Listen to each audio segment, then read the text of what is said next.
Hey, what's up guys, it's Goose from Classic Komodo, and welcome to another episode of Whatchamacallit, a series full of what's up, what's changing, and what's new. So, now what? Today, I'll be talking about a few things in the upcoming Battlefield 4 game that are new and what we hope to expect from them. Also, things that are currently in Battlefield 3 that we'd like to see changed, from the small things to the things that get you just outright frustrated. Real quick, what you're seeing in the background, we're playing a little bit of Devonmont Peak. We are the attacking squad. This ended up being a really good match. It ended up being about 45 minutes long. Of course, I cut down all of the slow part to save some time. With me in the match, I had Chaz, aka the Italian. Also with me, I'm sure as you can tell, was Matt, aka Matt Favre. In this gameplay, I am playing as the engineer class. I'm using the M4A1, which is actually one of my more accurate guns. Sometimes I switch over to ACWR, but this one seems to do pretty well with being my second choice. Also, I am using that small. I love to get me some of them helis. And then towards the end of the match, I jump into the tank and I get a few surprises with that one too. But anyways, let's get back on topic. Let's start off with the spectator mode. It's a new mode allowing first person and third person views of the entire environment of the current map that you're playing on. While this will open up new and great views while recording videos, the thing that we don't want is this to be used by a person able to talk to players in-game to tell them where the enemies are on the other team. Next is naval warfare. This new type of fighting will be affected by waves. As we've all seen in the alpha footage from E3, the new Frostbite engine has been upgraded to handle levolution. So when the giant skyscraper falls into the bay, your boat will be affected by it. We're not sure by how much just yet. Just hopefully we don't get seasick while playing around in these things.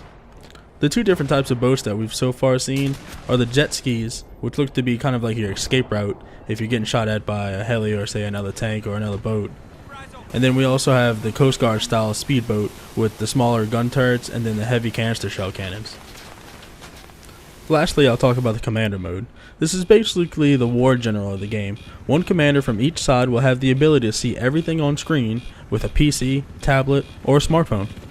It's the Battlefield version of killstreaks. The commander has UAVs and missiles available to help squads along their way.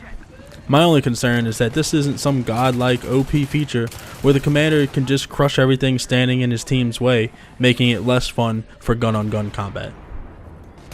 Now to the things that are currently in Battlefield 3 that we'd like to see changes on. Starting off with suppression. How many times have you been aiming down the scope of your sniper rifle, and right as you go to pull the trigger, you get shot at and your aim goes all over the place, causing you to miss your shot? Suppression has been the death of me many times, because it takes away the skill of the player and adds in a random factor into the fight. It is changing in the new Battlefield, however, with the new support class having the most ability to suppress people. Next, let's talk about the projectiles. As a primary engineer player, I tend to use my RPG in small more than I use my gun, and I've noticed a lot of times that after firing off a rocket, then dying, my rocket just disappears. Like some sort of magician just showed up and made my rocket go bye-bye without causing any damage. Please fix that. Next, let's talk about the reviving system.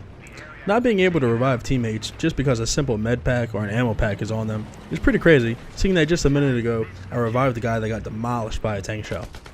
Also, the problem of not being able to revive someone that is simply just laying out in the open, I hope that's fixed. Let's move on to knifing. With the new frontal knife animations comes also the ability to counter knife them. It is a good step forward, seeing that someone in the current Battlefield game can just bunny hop around till they have somewhat of your back, and then simply hit the knife button, and boom, dog tag's gone. Lastly is spawn protection. Absolutely the one thing in the game that annoys me the most. There's two main problems I have with this. First, it's spawning on someone and getting instantly killed, leaving you wonder what happened to your spawn protection. Then, a few minutes later, you see a guy. Someone spawns on him, and you waste your entire clip into them, only for them to look at you and then kill you while you're reloading because he got the so-called spawn protection. And secondly, when you're going in for that one silent single kill, being all ninja-like, and all of a sudden, it turns out to be the whole squad because 3 people just spawned on him, and you're dead. It's just ridiculous, and I hope that it's the one main thing that DICE just needs to just get rid of altogether. But anyways guys, those are just some of the things I'm looking forward to and hoping that will be a little bit different in the new Battlefield 4 game. If you would, please give the video a rating, comment on the things that get you mad about Battlefield 3 or something that you're looking forward to in the new Battlefield 4 game, and also subscribe to Classic Komodo. We'll be having a bunch of new videos coming out about the new game, so stay tuned for next week's Whatchamacallit.